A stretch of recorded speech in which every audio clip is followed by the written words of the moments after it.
So there's a presidential election coming up. You're the president, and you've been told that another country is engaging in a pretty aggressive influence campaign. And you have a conundrum.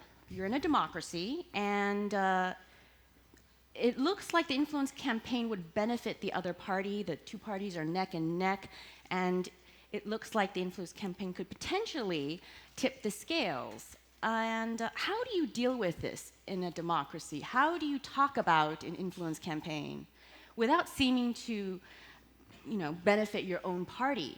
This was the situation that President Obama faced in 2016 with the US presidential election, and the foe was Russia. But of course, here in Taiwan, there's a presidential election coming up, and you have a similar situation. But there are some differences, because the US and Russia does not have the same economic relationship as the relationship that China, the People's Republic of China, has with Taiwan. There is close economic integration in a way that doesn't exist between the United States and Russia. Russia also, as an economic power, is the size of Italy. It shares an economy the size of Italy. China is a powerhouse. So there are some significant challenges for Taiwan that is different from the United States. And of course, when people talk about the influence campaign, a lot of the times people think about it as social media, digitally. But in Taiwan, I've talked about the fact that there's the economic, relationship, but also the Financial Times has done some reporting out of Taipei, looking at traditional media, TV news and newspapers here, and the close relationship it has with China, or at least taking a pro-China position. So there are a lot of things in Taiwan that is different. And of course, I think that when we're talking about China having an influence on a neighbor with close economic ties, I can't help but, of course, mention Hong Kong in the summer of discontent. And we see what's happening there in terms of swaying public opinion there as well. So having set all that up, I want to turn to Yuan of the Financial Times. She's based in Beijing, and she covers technology. And I guess if you could talk a little bit about what China does, propaganda-wise, and with its digital online influence campaigns, both externally, and by externally I do mean Taiwan and Hong Kong, but also internally, because its propaganda is also for its own citizens. So I think the first thing to emphasize is that propaganda is at the heart of the Communist Party's project. It's not a new thing, that ever since the 20s and 30s, the Communist Party has seen a major mission for it is to create the communist subject through shaping their worldview. And what we've seen in the last few years under President Xi is that in an increasingly online and socially networked world, the old modes of propaganda, by which I mean the state media, such as the People's Daily or Xinhua, the news agency, red banners with white slogans printed across them, those old forms of media are no longer cutting it, especially for young Chinese at home. And the party is turning to more commercially produced, independent studios in China to produce memes and videos and graphics that will catch fire across social media domestically within China. That's been a new way to professionalize and try to make social media and propaganda that works for the digital age. We've also seen that the shift of attention from creating the communist subject at home has also started to shift abroad to the government buying out, for example, inserts in Western media publications like the Washington Post, for example, where Chinese language state media propaganda is inserted into those pages for readers in Europe, in the US, for readers across the world. So how does this affect countries like Taiwan, and how does this affect issues like the Hong Kong protests? Well, we've seen the bulk of online activity that Facebook, YouTube, and Twitter have recently taken actions to stop, emanating from China, very likely government-backed. The large part of this, I would say, is basic propaganda. So under that, you'd classify, for example, tweets talking about the Hong Kong protesters, comparing them to animals or insects, and spreading information that's just trying to cheerlead for the Chinese government and for the Chinese side. But there's also a small and worrying fraction of that which I would classify as disinformation, which is the active creation of conspiracy theories and spreading of rumors. Now, unlike in the Russian case, a lot of that actually emanates straightforwardly from the state media and from China's foreign ministry. You can trace it all the way back to those actors and say this is clearly government influenced. Yeah. Right, and so I want to turn to Molly, who's an expert, as you have learned over the past 20 minutes or so, in terms of your focus on Russia. When you look at what's happening in China, do you think these two countries are sharing notes? What are they doing differently? Who's doing what better? Where are the weaknesses? Where are the strengths? I think that'll be very interesting in regards to Taiwan, Hong Kong, and however else you see it. Yeah. I think, as you referenced, the historical propaganda creation is sort of this common point between Russia and China, that both states have had these large, clunky state apparatuses that have churned out propaganda for a really long time. I think Russia began earlier innovating that into the global media reach that it now has with RT and Sputnik and other less overt agencies and outlets that they support.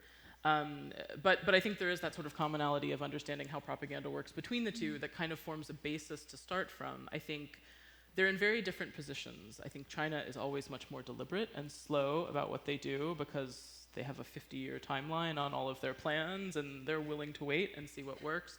I think China has learned a lot by watching what Russia has done in the past decade.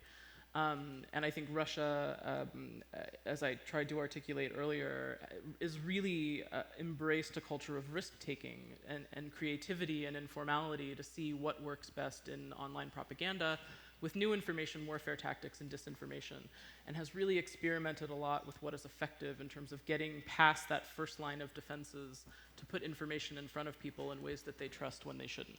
You know, in terms of effectiveness, does what Russia do domestically, is it the same domestically as it does externally in terms of its strategy and its messaging and its kind of misinformation and disinformation? Yes and no, but certainly everything that's used externally is tested at home first. Sometimes I think the narrative lines are different.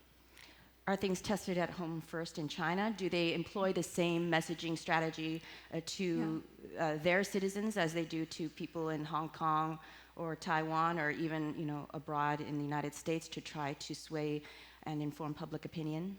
So broadly, yes. If you look at the state media in China and the state media abroad, one big failing and kind of embarrassment for state media abroad, I think, is that it uses the same headlines in a way that doesn't play well with a foreign audience. A reader in Berlin does not want to open their copy of, say, the New York Times and read a headline that says, "She praises party comrades," or "She is visiting, visits Nicaragua." Right? Those are the kinds of headlines that people at home have had to take in. But abroad, those ideas don't play very well in the contest of ideas. Now, I find that really interesting because a lot of citizens, I mean, it's hard to make a blanket statement about 1.4 billion people, but there does seem to be a lot of nationalism in China. So some of that propaganda appears to be working domestically. Why do you think their strategy seems to work internally and the same messaging is not working externally? So I think there are two things going on. One is historic and one is more recent. The historic thing is that the Communist Party has very effectively been able to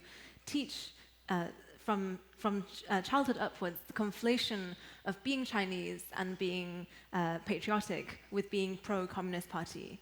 And when I speak to my own friends, my own friends in Beijing, many of whom have studied abroad, traveled the world, a lot of them would say that this is very difficult for everyone to shake off the conflation of Chineseness with supporting the party. I think the second thing is more recent, is that I think that one of the most damaging effects of the US-China trade war is not just in terms of tariffs and costs and on the economy, but that it's been much easier for the authoritarian messaging of Xi's reign, which is relying on the idea that the party is protecting the country from external threats, that authoritarian strongman messaging has become much more effective because there is clearly an external threat in the role of the US to China's growth. And that has meant that the nationalist messaging has increased in fervor. Molly, I can't help but think that it's the inverse in Russia. It seems like the external is more effective, and domestically, I've reported a little bit from Moscow. I mean, people take things with a grain of salt. My feeling is they're less nationalistic. I mean, of course, you'll always get people who are very nationalistic and supportive of Putin. But do you see that kind of flipped on its head in Russia? Yes, again, yes and no. I think we don't have good visibility on the types of information campaigns the state has been waging against its own people. And I don't mean the propaganda, I don't mean the domestic news. I think, yes, when Russians look at state media, it's sort of like, yeah, Putin on a horse again, we get it, okay, fine.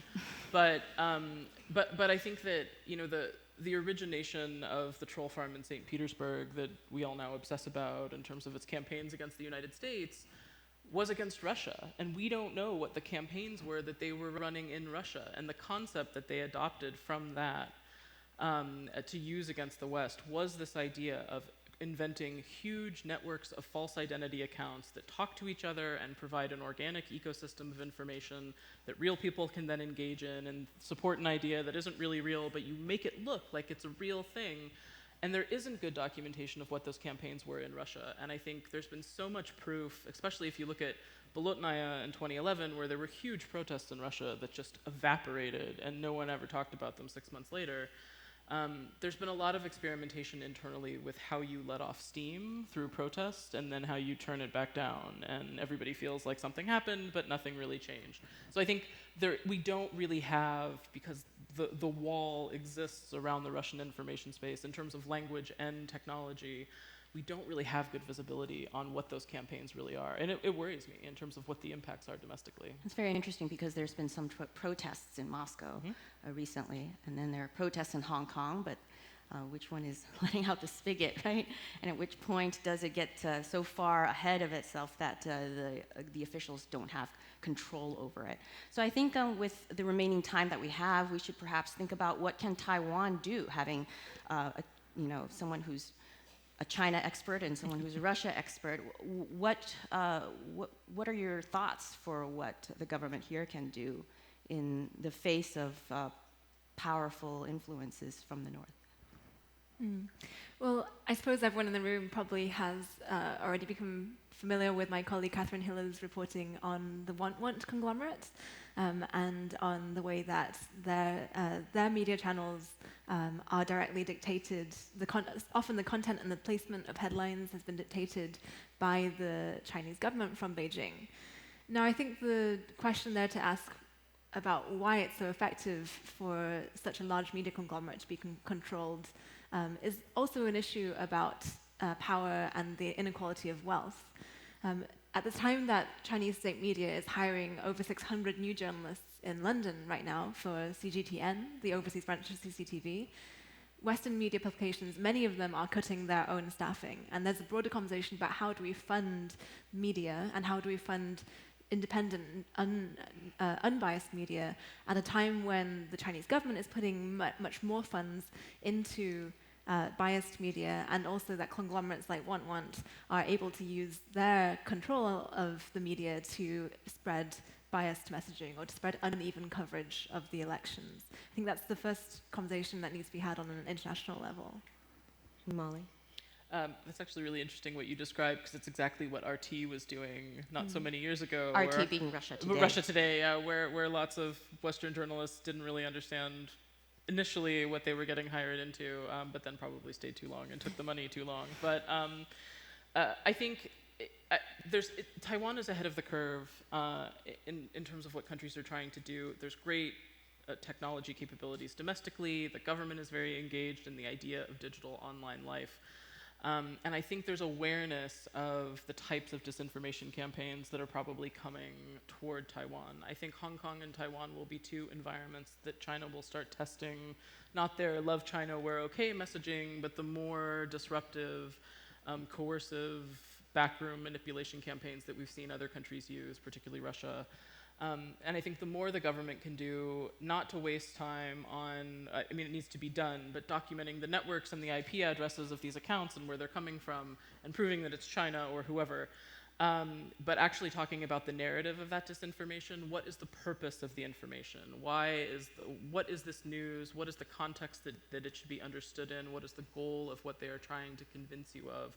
Because then the population has more awareness of how to interpret every news story and video and article and meme that they see, instead of having to, track everything you're looking back 16 clicks to see where it actually came from. So I think the narrative piece is really important, and the government can do a lot in trying to explain this to the population. And Well, go ahead. I was going to say, I would add to that means that social media companies like Twitter, Facebook, YouTube, they have to release the data and the content Absolutely. for academics to be able to understand the real impact. There hasn't been any really good, thorough study of the impact of disinformation because academics lack the data. Right. Well, we can keep talking all day. I encourage people to approach any of us to continue the conversation throughout the day, but that is all the time we have, so thank you very much. Thank you.